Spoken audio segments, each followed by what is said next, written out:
매수인분은 광주 분이신데 그냥 전화로 또 제 물건을 그렇게 잡아 가셨습니다. 저번에 오산에서 매도했던 아파트도 부산에서 전화로 그냥 그렇게, 네, 매수인이 전화로 그냥 잡으신 분인데, 이번에도 광주에서 그냥 전화로 그렇게 제 물건을 잡았습니다. 일단 경기도 안성에 낙찰받은 아파트를 최고가로 매도 계약을 하고 오면서 평택 소사동 아파트 임장을 이제 갔고요.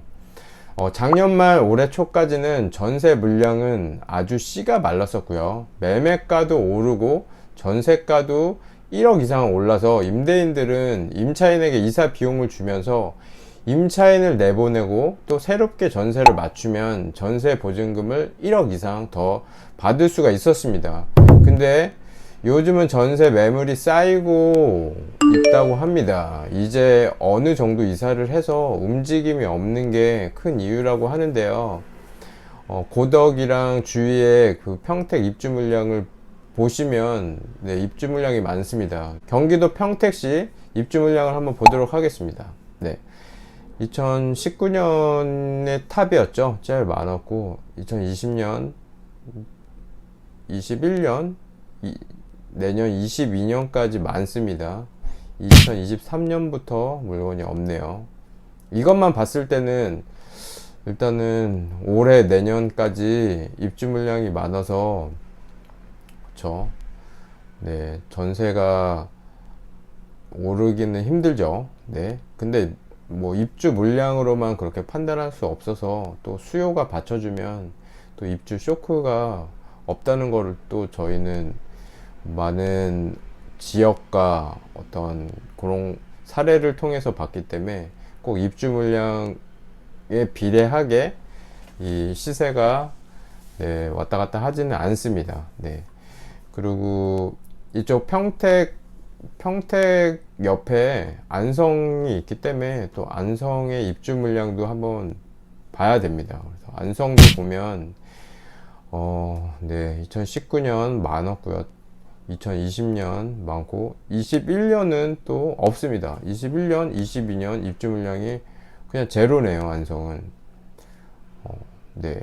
근데 또 안성도 입주 물량이 없다 그래서 또 지금 막 치고 막 올라가는 거는 아니에요. 전부 모든 아파트들이. 저도 최고가를, 네, 최고가를 갱신하면서 매도를 했지만, 그렇죠. 최고가를 갱신하면서 매도를 했지만,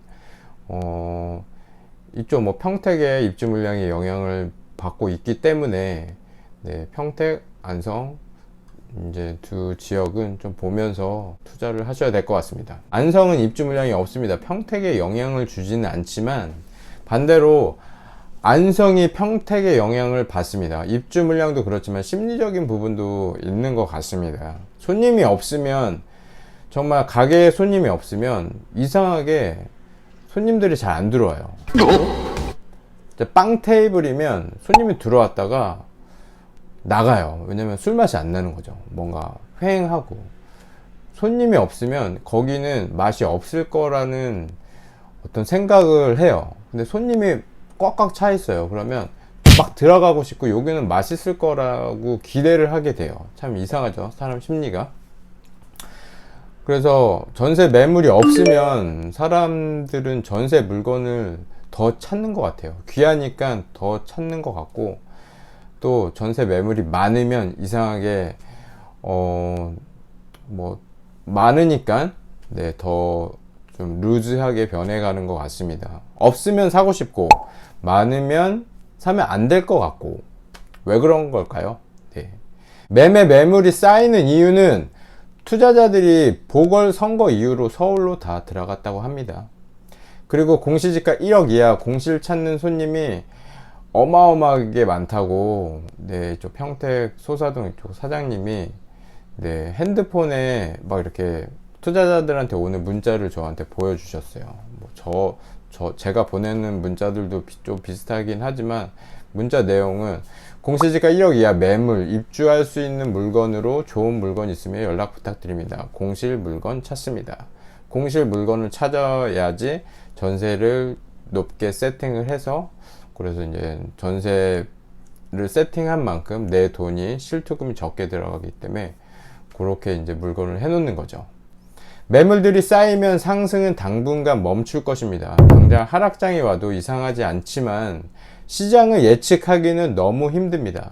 이제 국민들의 표를 얻기 위해 완화 정책을 들고 나와야 하는데, 완화가 되면 다시 상승하기 시작할 거고, 다시 상승장이 오기 전까지 짧은 조정기가 있거나 아니면 그냥 쭉 지금과 같지 않을까라는 생각을 합니다. 여러분들은 하락장이 언제 온다고 생각을 하십니까?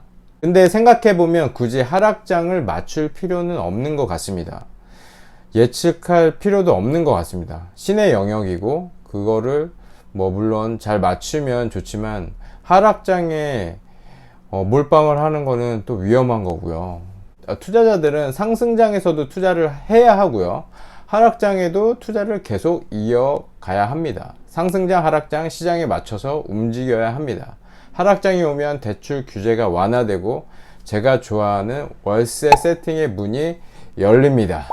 네, 500만원 넘고 200만원의 임대 수익을 만드는 물건들. 네, 지금도 네, 뭐 종부세 때문에 정말 그런 물건을 제가 팔았긴 했지만 네, 좀 이 종부세도 완화가 되고 그러면 굳이 500만원 들어가서 월세가 나오는 이런 물건들은 안 팔아도 되거든요. 네, 황금알을 낳는 오리고요. 그 배를 굳이 가를 필요는 없습니다. 많이 올랐어도 계속 들고 있으면 네, 시간이 지나면 뭐 네, 계속 오를 거고요. 아파트는 당연히 계속 오르고, 빌라라고 또 안 오르는 게 아니고, 빌라도 네, 상승장이 있잖아요. 빌라도 오르고, 또 뭐 재개발, 재건축 어떤 또 호재를 타면 또 아파트 이상 돈을 벌어주기 때문에 네, 월세 세팅을 해서 그렇게 좀 장기 보유하는 게 투자가 아닐까라는 생각을 합니다. 네, 긴 영상 봐주셔서 감사드리고요. 영상이 유익하셨다면 구독, 좋아요, 알림 설정 부탁드리겠습니다. 감사합니다. 이상 체험별님이었습니다.